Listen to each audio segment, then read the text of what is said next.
When a planet is combust, meaning that it's closely aligned with the sun, it's often labeled as being weakened or difficult in some way and unable to manifest its positive potential in reality. On the flip side, when a planet is Cazimi, meaning it's really closely aligned with the sun, it's often described as being a beautiful, beneficial, magical placement that enhances the qualities of that planet. But in reality, it's all much more complicated than that. In this video, we'll cover the subtle nuances and deeper meaning behind having planets in a conjunction with the sun in your birth chart and beyond, and how this impacts you in your life. And this particular video contains just a small preview of just one of the many, many new lessons that I'm adding in the Cosmic Academy of Astrology in 2025. We are doing a massive upgrade to the Academy, and as a result of that, the price will be increasing on February 1st. You can jump in at the current price. And so if you're somebody who struggles to put all of the pieces together to give readings, to make predictions, and you are dedicated to becoming the best astrologer you can be, definitely check out the Cosmic Academy of Astrology at the link in the description below and join us before the price increases on February 1st. I'm going to talk a little bit more about the Academy at the end of this video. And in the meantime, I would greatly appreciate it if you subscribe to my channel, like this video, and let's get started. There are many different categories related to the sun and its conjunction to all of the different planets in our solar system. And in this particular video, we're going to be looking at traditional significations using the traditional planets. The traditional planets, for those who don't already know, are the visible planets that we can see with the naked eye. That includes the sun, moon, Mercury, Venus, Mars, Jupiter, and Saturn. And it's not just about being either combust or Cazimi. There is a whole spectrum of signification based on where the planet is in proximity to the sun, as well as the sign the planet is occupying when it's in that conjunction with the sun. And so we're going to cover some of those nuances here, and we'll also talk a little bit about each of the traditional planets and what they might look like when they're combust versus Cazimi. So first and foremost, when a planet goes invisible, that's when the entire situation begins. And what I mean by invisible is that the rays of the sun make it impossible for us to see these normally visible planets with the naked eye. When a planet is within 15 degrees of the sun, that's usually about where it becomes invisible, and that's where this whole saga begins. Under the beams is what we call a planetary conjunction with the sun that's within 15 degrees. So that 15-degree mark is where this starts. When a planet is under the beams, it's like a combustion, but not nearly as difficult. The main signification is that the planet is slightly weakened. It's a little bit wonky. It's a little bit more challenging to, let out its significations to make things happen in physical reality. But I've noticed with these bigger, wider conjunctions, the negative attributes of the combustion don't usually show themselves in a way that's predominant. The other thing with a planet being under the beams, which is a traditional Hellenistic term for that 15-degree conjunction, really 15 to 9 degrees in Hellenistic astrology, that is going to be a period where, like I said before, the rays of the sun block out our view from our vantage point of that planetary energy. That planet becomes occulted. And so when a planet is under the beams, it also indicates, just like the planet being hidden, that something about that planetary energy is being hidden or being done in secret. That can take the form of things like secret relationships, secret business deals, hidden health issues, things that you can't see or that other people can't see about you. And so it not only has this small weakening effect, but it also has this additional energy of hiding things from public view and maybe hiding things from you personally. So once the sun moves beyond that 9-degree mark, it becomes combust. This is what most astrologers are talking about in their weekly forecasts, in my weekly forecast, in astrology readings, in their teachings, when they're talking about this combustion, this difficult energy where the sun comes into contact with another planet and burns it with its rays. This in medieval astrology actually begins a little bit earlier, so the conjunction is wider. So in medieval astrology, it's a 12-degree conjunction for the combustion. I do like the closer orb because I noticed within that 9-10 degree range, the combustion tends to become much more exacerbated. And when it gets within 2 or 3 degrees of the sun, that's when it becomes more of an extreme conjunction and the energy is just so in your face. And so when you have this combustion, the energy of the planet is not necessarily weakened in the way that a lot of astrologers say it is. I know that that's one of the traditional significations, but through my experience in working with thousands of charts, what I've seen is that the positive attributes of that planet become weakened, while some of the more negative attributes of that planetary energy become exacerbated. And we're going to talk about that as we go through the different planetary energies. And so, for example, for people that have Mercury in a close conjunction with the sun, so Mercury combust, what I've noticed is that they tend to have a very strong, powerful mind. They are highly intelligent. It doesn't weaken their intelligence, but they have so much trouble turning their brains off. They over-rationalize everything. They think and rethink and replay conversations and communications and ideas and lists over and over in their brain until they can't turn it off. It makes them very prone to anxious thoughts and anxiety in general. That is a very mercurial thing. Mercury is the nervous system. Mercury is our brain. Mercury is our thought processes. And so it exacerbates that energy in a way that is problematic and difficult. But it also weakens that person's ability to convey information in a way that's going to be easily understood and received by other people. And so that's where you can kind of get that myth where maybe their intelligence is a little off. It's not that they're not intelligent. It's that their brain is so powerful that it makes it a little bit more difficult for them. And you'll see this pattern with all of these combust planets. And again, we're going to go through this in just a moment here. I just wanted to give you a quick example of what I mean. So the main signification for combust is that some of the difficulties of the planetary energy itself are heightened. Things that are not normally difficult but are connected to those planetary significations become difficult and become exacerbated. And some of the more positive qualities become occulted and weakened. There is an exception to this rule with combustion, and that exception is being in the chariot of the sun. And that happens when a planet is in its exaltation, in its rulership, or within its bounds. And it's also in a conjunction with the sun. What this does is it mitigates that combust energy. It mitigates that weakening and challenging energy that is normally provided by the burning of that planet by the sun. And it's essentially operates as a shield, where you can think about it if you're going out into the sun and it's like you're in the desert, it's 120 degrees, you're like completely naked and you're just out there, right? No water, no umbrella, no clothing, no sunblock. You're gonna get super burned. It's not gonna be a good experience. Whereas if you were in the chariot, you have some protection. You're wearing, layers of clothing that are easily breathable, and you're covered in sunscreen. You have a hat, you have sunglasses, you have a big canteen of water. So you can get through that hike in the desert a lot more easily. You're not going to get sunburned, right? You're not going to have that same effect. That's kind of how it is when a planet is in its chariot.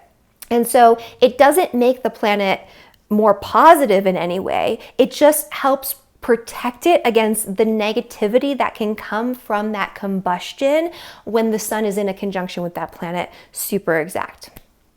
Finally, the last category of this sun conjunction to the other planets is called Cazimi. You guys have probably heard me talk about this in a lot of my forecasts. I love these Cazimi periods, and these occur when the sun is in a super, super exact conjunction with another planet. In medieval astrology, it's considered Cazimi when that planet is in a conjunction within 16 to 17 minutes. And so I don't mean chronological minutes, I mean space minutes. Proximity minutes. They're very close together. And in Hellenistic astrology, they actually give an orb of 1 degree for Cazimi. I personally haven't worked with the 1 degree orb, and I haven't seen that be a thing as much, but I also haven't, again, worked with it or looked at it very closely. I've always really liked looking at the really close, precise Cazimi, but I'm going to start playing a little bit more with it now.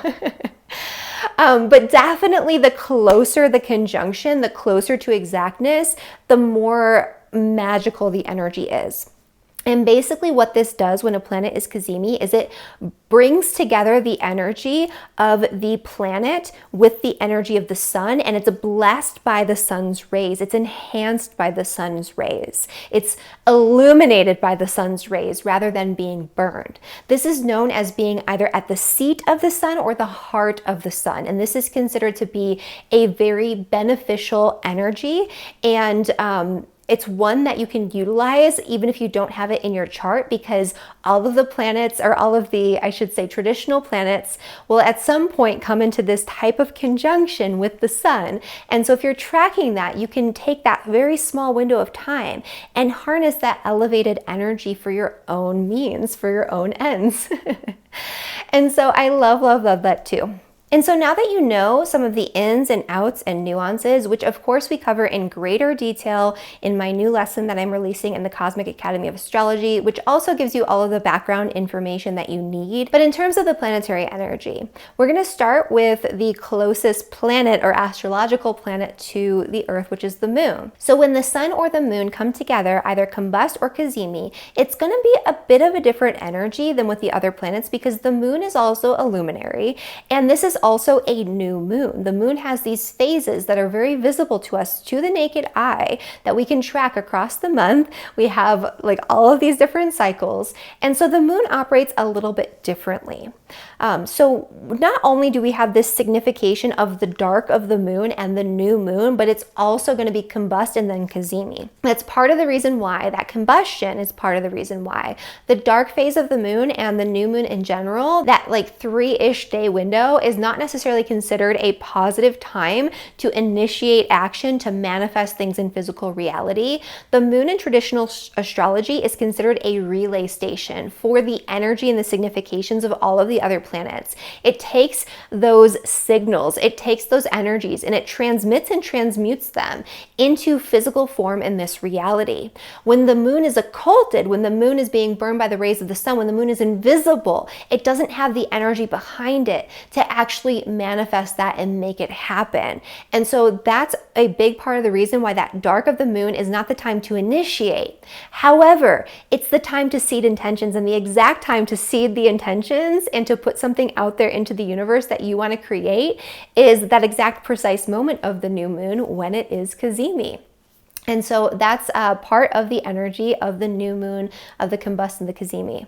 When it comes to Mercury, Combust or Cazimi, we talked already a little bit about how when Mercury is super close to the sun in that close conjunction and it's Combust, it exacerbates unwanted thoughts, it makes your mind race, it causes you to think and rethink and overthink. It makes your mind very powerful, but that can tend toward over-rationalizing and overthinking things, and it can lead you to being prone to anxiety, being prone to insomnia, being prone to just agitation, and it can be very difficult for you to make a decision. That's one of the biggest things that I've noticed with the Mercury Cazimi, is that it inhibits your decision-making abilities. Your Mercury is your mind, it's the way you think about things, it's the way you rationalize things, and when you're over-rationalizing and overthinking with that Combust Mercury, decision-making becomes very difficult. It can also be difficult to choose your words wisely and to convey information in a way that other people understand. And so Mercury Combust can be difficult in those ways. Cazimi, on the other hand, is completely different. This is where you get powerful insights, downloads, inspiration. Your thoughts become clear. Your communications with other people become enhanced. The messages that come through are usually very clear, very actionable, very powerful. This is a time where your mind is much, much sharper. And so with Mercury Cazimi in the birth chart, that's kind of going on all the time. With Venus, when it's Combust, it burns the energy of relationships, especially when it's under the beams, and just in general when it's Combust, it can indicate things like hidden love affairs or secret passions, because Venus is our passion, it's our pleasure, it's things that we find pleasurable. And so we might have some things that we keep in the dark that we don't want other people to know about when it comes to our passions, when it comes to our romantic life. With the Venus conjunction to the sun, with that combustion, it can also burn away some of the energy of Venus. Venus is your ability to actually experience pleasure. You'll sometimes see that people who have this are very pleasure seeking. They want more and more and more of things that are lavish and enjoyable. They want more of that sensation, but they're never satisfied. It never feels like enough. They have almost like an inhibited ability to experience pleasure in a lot of ways, where it causes them to keep seeking. It can also indicate difficulties in relationships, where relationships are so important to this person. They're critical to their identity, but their relationships are more difficult to handle or to come by. And so a lot of those things can be going on with Venus. Venus is also money and material possessions more generally. And so you can see issues pertaining to that where, again, it could be that it's burned away and you're having difficulty with material possessions. But often what I'll see is that people won't have enough money because they're overspending on things that are luxurious with that conjunction. Not always the case. It depends on the sign, but sometimes the case. When it comes to Venus Cazimi, this is one of the most beautiful elevated energies. Venus is already a benefic planet, and unlike being combust, where the beneficial energies of Venus are burned away and made more challenging, when it's Cazimi, those beneficial energies imbue positivity. They bring things together. They bring people together. They make you much more likable, more charismatic, more beautiful. And they enhance the energy around relationships and around pleasure and around enjoyment, where you're able to give and receive pleasure in equal measure, and you're able to benefit from those energies more directly. When it comes to Mars, Mars is a malefic planet. Just like with Mercury, I've seen Mars conjunctions to the sun be closely associated with charts of people who are diagnosed with anxiety disorders.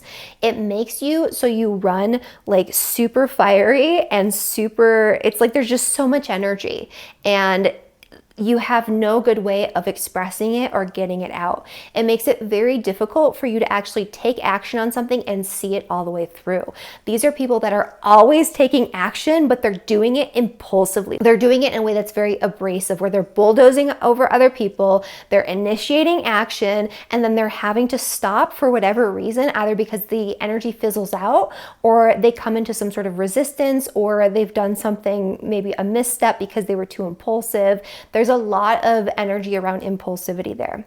When it comes to the Cazimi, with Mars in a conjunction with the sun, this is somebody who is very ambitious, very strong-willed, very self-motivated, and somebody who is a really beautiful, motivating force for others. This is an energy of action and will that is being used in its highest form. When it comes to Jupiter, Jupiter is another beneficial energy. It is the great benefic. When Jupiter is combust, that energy of opportunity, expansion, positivity, luck gets burned away by the sun, where the opportunities that come to you are occulted, they are hidden. So you're always having to look for these hidden opportunities that are not just being handed to you on a silver platter. They're not in your face. They're not just showing up front and center. You have to dig for them. You have to pay close attention. You have to work harder for those opportunities. Whereas when you have Jupiter in a Cazimi situation, it makes the opportunities come to you. They're much more overt. You're able to see and sense and understand them and take advantage of them. It also makes you much more wise, much more optimistic, much more likable. You create your own opportunity with Jupiter conjunct the sun, in Cazimi, I should say. And then finally with Saturn. Saturn is the other malefic energy. It is a very difficult, restrictive, oppressive energy in and of itself. And when you add that to that combustion, it can make people too rigid, too structured, too responsible. It often makes people very melancholy and almost like depressive. You'll notice this because it's not just like the sun acting on the other planet in these combusting Cazimi situations, although it often is more the sun acting on that planet. The planet acts on the sun too. And so when you see this energy of Saturn in a combustion, what you'll find is that that person's life force energy, their vitality, their sense of success and excitement and optimism, the thing that keeps them lit up about life. Whereas Saturn, when it's Cazimi, is a much more positive energy where that person takes that energy of responsibility, discipline, hard work, and combines it with their true nature, combines it with who they are and what they came here to do and what they need to feel successful and lit up about life. They become a very hardworking, driven, perfectionistic person, but perfectionistic in a good way where they won't settle for anything less than the best, and they are going to make it happen. They are determined. They are a force to be reckoned with. And so these people can accomplish a lot. And so that is my quick overview of Combust and Cazimi in astrology. I hope you enjoyed this video. If you enjoyed this video and you love learning about astrology, you might want to join us in the Cosmic Academy of Astrology, especially if you're watching this video when it's first coming out in January of 2025, because we are about to be making massive upgrades to the Academy throughout the year, and you're going to be the last to get in at the old pricing. You're going to save a huge amount. We're doing a $1,000 discount on the Academy, and even if you're watching this later, I'm going to drop a coupon code down in the description just for you so you can still benefit from joining us in the Academy. This is the place where you're not only going to get really solid information that you can trust, where you're not going to have any gaps in your knowledge base, you're not going to have any confusion or misinformation, but you're also going to get the exact steps you need to walk through that information step by step so you can integrate it and actually create your own interpretation so you can weave it together. This is also where you're going to learn to make freaky accurate predictions using different techniques like transits, solar returns, lunar returns, annual and monthly perfections, secondary progressions, and more. And I'm going to teach you how to build your consultation skills, how to become an expert astrologer that delivers life-changing readings that help people. And you're going to learn how to build your astrology business if that's something that's interesting to you. You're also going to get a ton of live support from my teaching assistants who are both expert professional astrologers who are absolutely brilliant. You'll get their perspectives too, and a ton of direct feedback. And you're going to get lifetime access to a community of like-minded astrologers so you can practice, learn, and grow together. And there's just so much more that's involved in the Academy. You need to check it out at the link below if you're interested. And thank you again so much for watching this video. Like the video, subscribe to my channel, and I will see you in the next one. Bye, everyone.